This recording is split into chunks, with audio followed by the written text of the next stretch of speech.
महाराष्ट्र न्यूजमध्ये आपले स्वागत आहे। महिला व बालविकास मंत्री अदिती तटकरे मानधन प्रशासकीय खर्च याच्याबद्दल मोठे वक्तव्य। अंगणवाडी ताईसाठी खास अपडेट पाहूया सविस्तर। तत्पूर्वी चॅनलवर नवीन आहात तर चॅनलला सबस्क्राइब करा।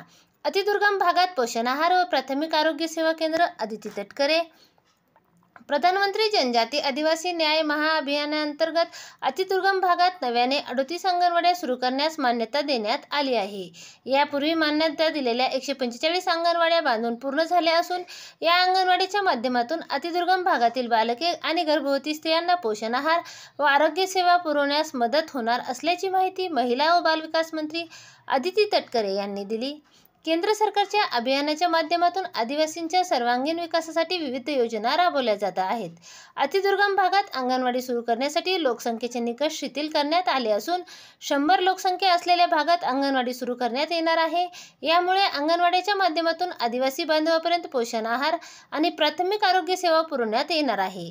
प्रधानमंत्री जनजाती आदिवासी न्याय अभियानांतर्गत राज्यातील दुर्बल आदिवासी गटात नव्याने सुरू करण्यात येणाऱ्या 38 अंगणवाडी केंद्रात एक अंगणवाडी सेविका, एक मदतनीस उपलब्ध करून देण्यात येणार आहे।